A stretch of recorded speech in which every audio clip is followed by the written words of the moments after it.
Message in fate is second chances. Everybody receives a second chance. Are you going to react on a second chance, or are you going to turn a deaf ear to it? And action! Fate, the episode from Law Dog Productions, Tales of the Frontier. Second chances, and as fate would have it, second duties for the director himself, the stuntman in the body drag. The body drag, it's something I've wanted to do. I've done body burns, I've done car crashes, motorcycle crashes, high falls, which I don't do high falls anymore. And it was just something I wanted to do. I have never, in all the episodes that we've done, I'm going to say we're at 15 or 16. In all the episodes, I've never made a cameo. And even though I have a burlap sack over my head and everybody, oh, it's so dangerous, I was in control. I had safety guys everywhere. We did 4 different drags, I believe, at speed. And it all turned out pretty well, considering how violent it really is, with a horse that's 900 pounds pulling a person through the ground along the top of the ground at the highest speed that they could go. Pretty scary. Upon the first take, it was okay. It was slow, and I wanted to ramp it up. I wanted it faster, and I worked with Lloyd Noel, my horse wrangler, and my stunt rider at the time, and I told him a couple things that I was going to do. I didn't go into full detail with him because he told me he didn't want me rolling around. There's potential for injury, and I already knew that. And in the last take we did, I actually did a complete 360 and put myself in line with that horse, and we took off really quick. Again, something I wanted to do. I can also add that to my resume now. I've done the body drag, and I'll do it again if I have to. That was amazing.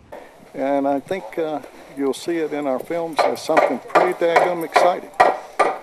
The director steps up and steps in, demonstrating how he wants other stunts performed.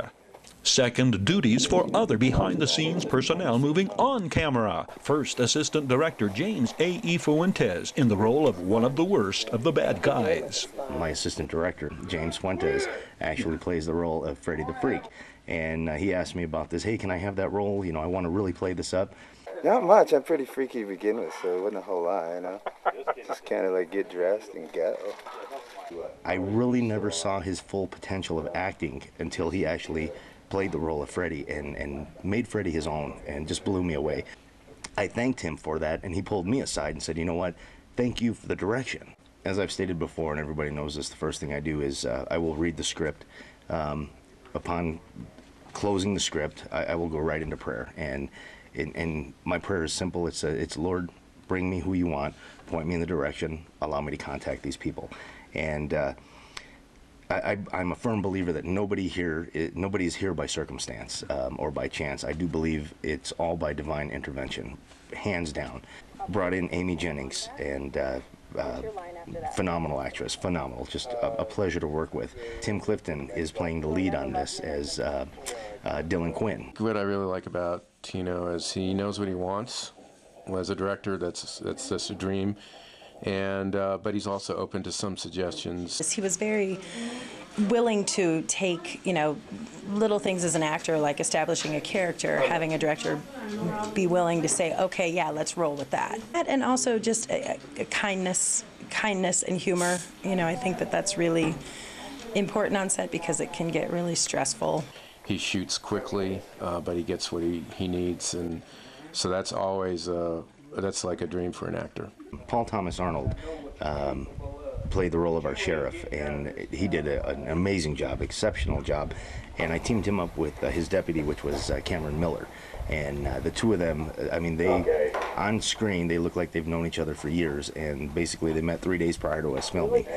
Just an extraordinary bond that was created between the two of them. For cancer survivor Mark Benjamin, intimate insight into fate's second chance. I was diagnosed with cancer 2 years ago, and I was treated, and I was told 3 weeks ago that I beat it. So I took that as a sign of fate of good fortune, and I quit my job behind a desk, and I became a full-time actor. You have to tell you you're going to get a second chance. Fate brings the Southwest's most renowned Earp brothers, reenactors, to town. Good Lord, we brought the Earps in. We've got Wyatt, Virgil, and Morgan, John Gilbert, and Jerry Rushing, Robert Bousted. Oh, playing Wyatt Earp, the thing about it is he was arguably the West's most famous, iconic Western lawman. He definitely stood for what he believed in. The Shootout, the director's challenge, controlled chaos. The gunfight in Fate was one of the biggest gunfights that we have ever done. I had 13 individuals firing from up high, straight across from each other, one side of the street. It was organized chaos, and that's what I wanted. I wanted to portray that. I just wanted everything to go crazy, but yet know in my heart and in my mind that I had control of the whole situation. This is one of the biggest gunfights that we've done, and hopefully within the next couple interviews I can say this is the biggest gunfight we've ever done, and I want it bigger and bigger and bigger as we keep progressing. Fate, the episode, Tales of the Frontier, from Law Dog Productions. Everybody receives a second chance, and it depends on what you do and how you act, and to draw that forth and to make it what it is. Are you going to react on a second chance, or are you going to turn a deaf ear to it?